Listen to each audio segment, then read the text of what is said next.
কাজী মক্কাতে আল্লাহ পাক বনি ইসরাইলের ইসহাক আলাইহিসসালাতু ওয়াসসালামের বংশে, ইয়াকুব আলাইহিসসালাতু ওয়াসসালামের বংশে ৭০,০০০ নবী দিয়েছেন, কিন্তু মক্কায় একজনই নবীর জন্য আল্লাহ পাক বাগানটা সাজিয়েছেন। সেই নবীর নাম কি?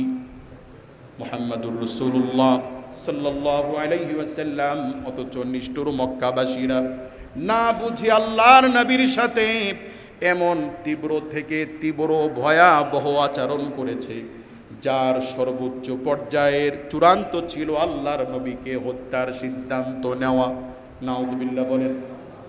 আল্লাহর নবীকে আল্লাহ পাক অনুমতি দিলেন হিজরত করার জন্য।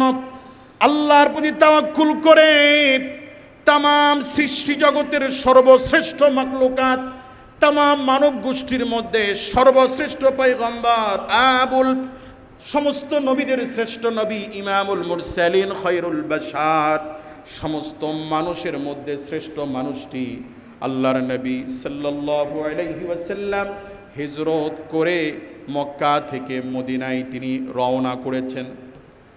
মুআজ্জাজ হাজিরিন, যাওয়ার পথে জাবালে সুরে, মক্কা থেকে 2-3 কিলোমিটার দূরে জাবালে সুরে হযরত আবু বকর রাদিয়াল্লাহু তাআলা আনহুকে নিয়ে আল্লাহর নবী, ফজরের সময় হয়ে যাচ্ছে, শবে সাদিক হয়ে যাচ্ছে, আশ্রয়ের জন্য জাবালে সুরের মধ্যে আল্লাহর নবী সাল্লাল্লাহু আলাইহি ওয়াসাল্লাম আশ্রয়ের সিদ্ধান্ত নিলেন।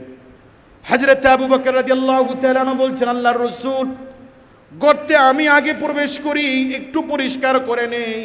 হযরত আবু বকর রাদিয়াল্লাহু তাআলা আগে প্রবেশ করে ময়লাগুলো পরিষ্কার করে, মাকড়াসার জালগুলো পরিষ্কার করে তিনি একটা কাপড়ের অংশ দিয়ে ছিঁড়ে ছিঁড়ে গর্তের মধ্যে যেই ছোট ছোট গর্ত ছিল, গর্তগুলো তিনি বুজে দিলেন, যেন বিষাক্ত কোনো পোকামাকড় নবীকে কষ্ট না দেয়, আক্রমণ না করে। সব গর্ত বুজে দিয়ে একটা গর্ত বন্ধ করার মতো পর্যাপ্ত সামান নাই, কাপড় নাই। হযরত আবু বকর রাদিয়াল্লাহু তাআলা আনহু পায়ের গোড়ালি দিয়ে গুহার মধ্যে ওই গর্তটা পার গোড়ালি দিয়ে আটকে রাখলেন। আল্লাহর রাসূলকে আহ্বান জানালেন, ইয়া রাসূলুল্লাহ, আপনি এখন আসুন। আল্লাহর নবী সাল্লাল্লাহু আলাইহি ওয়াসাল্লাম আসলেন।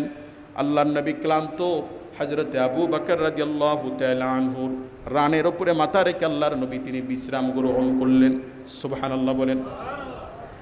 অনেকক্ষণ হয়ে গেল, আল্লাহর নবী ঘুমাচ্ছেন। এমত অবস্থায় হযরত আবু বকর রাদিয়াল্লাহু তাআলা আনহুর চোখের পানি নবীজির উপরে পড়েছে। আল্লাহর রাসূলের ঘুম ভেঙে গেল।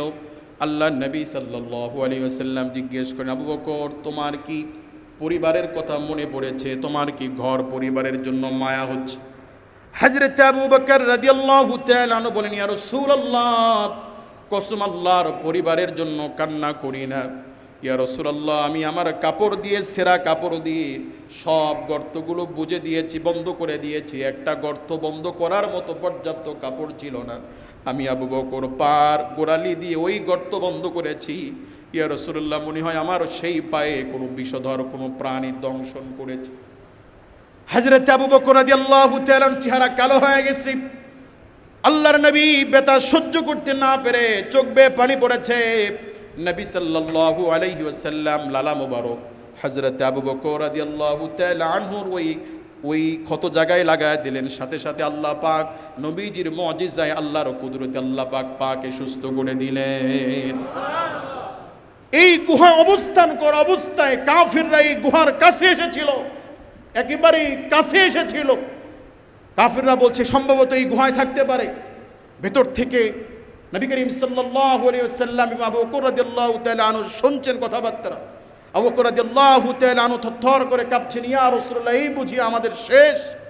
আল্লাহ তাআলার রাসূল সান্ত্বনা দিয়ে আবু বকর রাদিয়াল্লাহু তাআলা আনহুকে বলছেন, আবু বকর, ইন্নাল্লাহা মা'না, নিশ্চয় আল্লাহ পাক আমাদের সাথে আছেন। ওয়ালা তাহজান ইন্নাল্লাহা মা'না, নিরাশ হয়ো না, ভয় পেও না, আমাদের সাথে আল্লাহ আছেন। এই কঠিন মুহূর্তেও আল্লাহ পাকের রাসূল তার সাথীকে তাওয়াক্কুলের সবক শোনাচ্ছেন, তাওয়াক্কুলের শিক্ষা দিচ্ছেন। ফলশ্রুতিতে এই কঠিন বিপদেও এই গুহায় কাফিররা এসেছে, নবীকে তালাশ করছে। মুহূর্তের মধ্যে আল্লাহ পাক মাকড়াসা দিয়ে ভরে দিলেন, কবুতরের বাসা দিয়ে আল্লাহ পাক পরিস্থিতিকে পাল্টে দিলেন। এই ক্ষমতা কার? ধরা পড়ে যাবে একেবারে হাতের নাগালে। মুআজ্জাজ হাজিরিন, আল্লাহর প্রতি তাওয়াক্কুল করায় আল্লাহ পাক পরিস্থিতিকে পাল্টে দিয়ে মাকড়াসার মাধ্যমে, কবুতরের মাধ্যমে পরিবেশকে আল্লাহ পাক এমন করে দিলেন যে কাফেররা নিশ্চিত হলো না এখানে কোনো ব্যক্তি থাকতে পারে না। কয়েক ঘন্টার ব্যবধানে বা ঘন্টা খানিকের ব্যবধানে এরকম মাকড়াসার জাল এইভাবে হওয়া, পাখি বাসা বেঁধে ডিম পাড়া, এটা সম্ভব না। কাজী মুআজ্জাজ হাজিরিন, পরিস্থিতি পাল্টে দিলেন কে? কাজী এই ঘটনা থেকে শিক্ষা নিয়ে আমাদেরকে এটা শিক্ষা নেওয়া দরকার। নবী সাল্লাল্লাহু আলাইহি ওয়াসাল্লাম তিনি তাওয়াক্কুলের সর্বোচ্চ পর্যায়ের পরীক্ষা দিয়েছিলেন হিজরতের রাত্রে। আল্লাহর প্রতি ভরসা রেখে মাতৃভূমি ছেড়ে আল্লাহর নবী সাল্লাল্লাহু আলাইহি ওয়াসাল্লাম প্রায় 400 কিলো রাস্তা পায়ে হেঁটে মক্কা থেকে মদিনায় হিজরত করে আল্লাহর নবী গিয়েছিলেন। এই বিপদকালীন সময় তাকে সাহায্য করেছেন কে? আল্লাহ তাআলার রাসূল তাওয়াক্কুল করে মাতৃভূমি ছেড়ে, বাড়িঘর ছেড়ে আল্লাহর জন্য, দ্বীনের জন্য, ইসলামের জন্য হিজরত করে মক্কা থেকে গেলেন কোথায়? ফলে এই যে তাওয়াক্কুল, এই যে আল্লাহর প্রতি ভরসার কারণে আল্লাহ পাক পুরস্কার স্বরূপ কি দিলেন? যে হিজরতের আগ পর্যন্ত আল্লাহর রসুলের উপরে যত বিপদ, বিপদের উপরে বিপদ, রসুলকে মারধর করা, রসুলকে অত্যাচার করা, রসুলের নামে বিষোদ্গার করা, রসুলকে শারীরিকভাবে কষ্ট দেওয়া, রসুলকে মানসিকভাবে কষ্ট দেওয়া, হিজরত করে আল্লাহর প্রতি তাওয়াক্কুল করে রসুল মক্কা থেকে মদিনায় যাওয়ার পরে আল্লাহ পাক রসুলের সব দুঃখকে ধুয়ে মুছে পরিষ্কার করে দিয়ে আল্লাহ পাক রসুলকে সুন্দর শুধু জীবনই দেন নাই, বরং আল্লাহ পাক মদিনা নামক ইসলামের রাষ্ট্রের প্রেসিডেন্ট আল্লাহ পাক তার নবীকে বানিয়ে দিয়েছে। কাজী হিজরত নবীজির জন্য যদিও ছিল এক বিপদের রাত, হিজরত ছিল আল্লাহ রসুলের জন্য এক ভয়াবহ কঠিন রাত, কিন্তু আল্লাহর প্রতি তাওয়াক্কুল করে, ভরসা করে, ইসলামের জন্য ভয়কে অপেক্ষা করে, শত বিপদকে অপেক্ষা করে আল্লাহর প্রতি তাওয়াক্কুল করে মদিনায় যাওয়ার কারণে রসুলের জীবনের সব দুঃখগুলো পরিষ্কার করে দিলেন। বলুন তিনি কে? কাজী রসুলের উপরে যদি এরকম বিপদ আপদ আসতে পারে, আমরা কতটুকু নামাজি, কতটুকু মুত্তাকি, আমাদের উপরে বিপদ আসা স্বাভাবিক কি না? আমাদের উপরে বিপদ আসা স্বাভাবিক কি না? মুআজ্জাজ হাজিরিন, আল্লাহ পাক বলছেন ক্বাদ আফলাহাল মুমিনুন, সফল তারাই যারা মুমিন। যারা কি? কথা বলেন, সফল কারা? আল্লাহর ভাষায় পৃথিবীতে সফল কারা? আজকে তাকায় দেখেন তো এই পৃথিবীতে সবচেয়ে কষ্টে কারা? নির্যাতিত, নিপীড়িত, মজলুমের শিকার, অধিকার বঞ্চিত কারা? মুমিনরা। কথা বলে ঠিক কি না? তাম পৃথিবীতে মুসলিমরা মার খাচ্ছে, একের পর এক মুসলিম দেশকে ধ্বংসের পরিকল্পনা চলছে। এই যে গতকালকে প্রায় 550-এর অধিক নিরীহ মানুষকে সিরিয়াতে নেক্কারজনকভাবে হত্যা করা হয়েছে। কথা বলে ঠিক কি না? নির্বিচারে, নির্বিচারে সমস্ত মানবাধিকারকে লঙ্ঘন করে জালিম গোষ্ঠীরা একের পর এক মুসলমানদেরকে নির্যাতন করছে। এই নির্যাতন শুধু আজকে নয়, যুগের পর যুগ মুসলমানরা নির্যাতিত হয়ে এসেছে।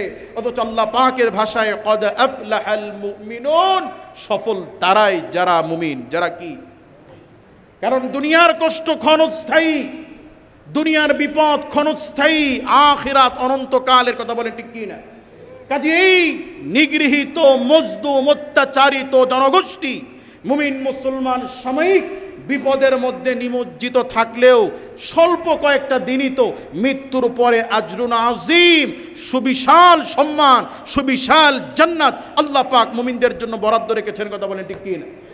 কাজে আমরা বিপদে আপদে আল্লাহর প্রতি তাওয়াক্কুল রেখে, আল্লাহকে হাজের নাজের জেনে আল্লাহকে ভয় করে চলবো তো ইনশাআল্লাহ। আল্লাহ পাক আমাদেরকে ঈমানের হেফাজত করে আখিরাতের পূর্ণ প্রস্তুতি নিয়ে প্রতিটি পদক্ষেপে আল্লাহকে ভয় করে আল্লাহ পাক আমাদেরকে চলার তৌফিক দান করুন। শুধু বিপদে পড়লে মসজিদে আসবো নাকি? যখন বিপদে পড়বো তখন তাহাজ্জুদ পড়বো, আর অন্য সময় ফরজও পড়বো না। বিষয় কি এরকম? আমি আবারও রিপিট করছি, যে ব্যক্তি বিশ্বাস করে যে আমাকে বিপদ থেকে আল্লাহ বাঁচাইতে পারে, আমাকে আল্লাহ কাদাইতে পারে, আমাকে আল্লাহ বিপদের মধ্যে ফালাইতে পারে, আমাকে আল্লাহ বিপদ থেকে বাঁচাইতে পারে, এই বিশ্বাস, এই আকীদা, এই ঈমান যার দিলে যত দৃঢ়, এই ব্যক্তির পক্ষে মূলত নামাজ থেকে দূরে থাকা সম্ভব নয়। কথা বলে ঠিক কি না? কাজে আল্লাহ পাক আমাদেরকে আল্লাহর ব্যাপারে পরিপূর্ণ তাওয়াক্কুল রেখে সকল পদক্ষেপে সকল পরিস্থিতিতে আল্লাহর পথে থাকার তৌফিক সুযোগ আল্লাহ আমাদেরকে ভিক্ষা দান করুন বলি আমিন। ওয়া আখিরু দাওয়ানা আলহামদুলিল্লাহি রাব্বিল আলামিন।